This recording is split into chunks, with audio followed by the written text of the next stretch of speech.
निवासिनि विष्णुविलासिनि जिष्णुनुते. Hi guys, time to have some fun with ChatGPT again and ask what it thinks about the agreements and disagreements between Abhijeet Banerjee's kind of economics and the Modi government kind of economics. And I'll look at the answers and judge how correct or wrong it is. But before that, I want to show you a clip from a debate between Dr. Shashi Tharoor and Madhusudan, one of my favorite economists in the country today, who actually is from Kolkata. And according to me, that's the only debate where Shashi Tharoor got absolutely destroyed. He got more destroyed in that debate than in his debate with Deepak. But in that debate, see what Madhusudan is saying about Modi's economics and how it's similar to Amartya Sen's kinds of economics. You've got millions of people who've been lifted out of poverty, but you still have sharp income inequalities. Do you see that as one of the fractures that could widen? How do people keep getting lifted from poverty and keep increasing the income inequality? There's no actual inequality. And what he's talking about income inequality, we've discussed in my Oxfam live stream. Check it out in my live tab under my channels.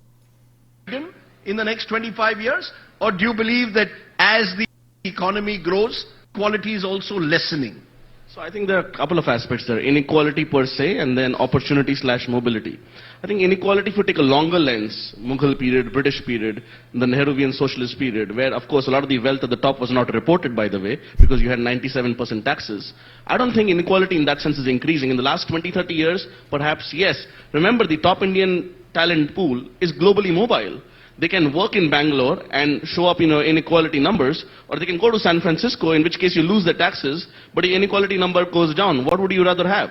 That's one. Secondly, it's more important to have broad-based opportunity and socio-economic mobility. Now, on that case, for example, the fact that we are finally focusing on toilets, we're finally focusing on roads, we are finally focusing on electricity at the last level, drinking water at the last level. That is actually a real investment in human capital. I mean, I say that some of the most obvious Amartya Sen ideas have actually been implemented by the Narendra Modi government. And I think one of the reasons that has happened is, let us be honest, he actually comes from the socio-economic background. It was perhaps not obvious to the earlier government that this should be done. And when it was being done, it was done in a very kind of noblesse oblige manner, kind of very condescending top-down manner. So it is very important. So you see, what BJP's economics is, what Dr. Gurumurthy's economics is what kind of Amartya Sen and Abhijeet Banerjee also say, that the government has to play a huge role in eradicating poverty. I think even they are further left than Chanakya himself. Chanakya would not be this much dependent on the government. He would speak for just a strong state with a full treasury that's invulnerable. But anyway, let's see what ChatGPT thinks of it. And we all know what Dr. Abhijeet Banerjee, Amartya Sen, people like them think of Modi's economics. They think Modi is all wrong. Modi is doing very evil, far-right, capitalist things. Let's see what ChatGPT thinks. So I asked it, what are the commonalities between the economic views of Nobel laureate Dr. Abhijeet Banerjee and the economic policies of the Narendra Modi government in India? Dr. Abhijeet Banerjee, ChatGPT says, who is a Nobel laureate in economics, and the Narendra Modi government in India may have some commonalities in their economic views and policies despite some differences as well. We'll get into the differences as well. Some of these commonalities are: 1. Emphasis on development.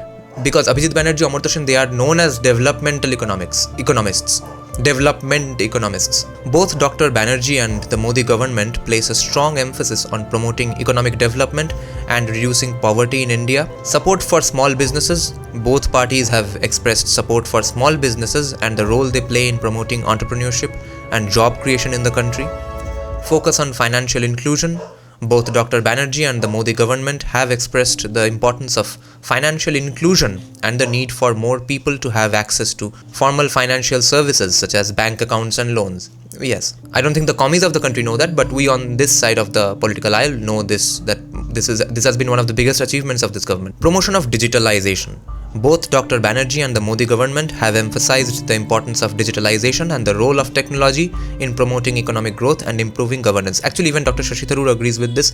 What he keeps on saying in every debate is that I don't have the problem with what was done, I have a problem in the manner in which it was done. So their notion of the right manner of doing it is wait for it, negotiate for another 75 years and then maybe hope to have some digitalization, which is what used to happen with all progress and innovation in the country before this government. Growing up as a 90s kid, can you even imagine us making something like UPI or the vaccines? Every innovation we used to get in India in the 90s was what was done 16-12 years back in USA already. Number 5, focus on infrastructure. both parties have expressed the importance of investing in infrastructure and the role it plays in promoting economic growth and development. That is, investing in human capital, investing in the individual itself. That, see, now I'm giving you a platform to grow. Despite these commonalities, there may be differences. Now let's check out the differences. Role of government. Dr. Banerjee has been critical of some of the Modi government's policies, particularly its stance on the role of government in the economy. He has advocated for a more active role for government in promoting economic growth and reducing poverty, while the Modi government has emphasized the importance of limited government intervention and promoting private enterprise. This is where Modi shifts towards Chanakya a little. Approach to fiscal discipline. Fiscal discipline meaning discipline of spending from the side of the government. Have some discipline in spending. जो जी मैं खर्च कर दिया, थोड़ा पैसा फेंको, ये magic हो जाएगा.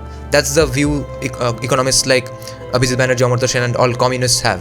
That's not what Narendra Modi is trying to do, at least on the face of it. It seems like libertarians would argue that he needs to be more fiscally disciplined. Chanakya would be more disciplined. Sowell would be way more disciplined. That's the spectrum we are talking about, and there are very interesting agreements and disagreements, overlaps. Think of it as a Venn diagram. All of these people, Narendra Modi's economics, Abhijeet Banerjee, Amartya Sen, Dr. Thomas Sowell, Chanakya, all of them have some agreements, disagreements. So that's what I'm trying to explore here. Approach to fiscal discipline. The Modi government has emphasized the importance of fiscal discipline and reducing government debt, while Dr. Banerjee has been more critical of this approach, particularly in times of economic hardship, and has advocated for more government spending to stimulate economic growth. And where is its taxes going to come from? From you. And that's why Dr. Banerjee ended up saying that Modi government needs to print more money in order to fight inflation and poverty, etc., which was going to create even more inflation. So that's hilarious. Emphasis on social welfare programs.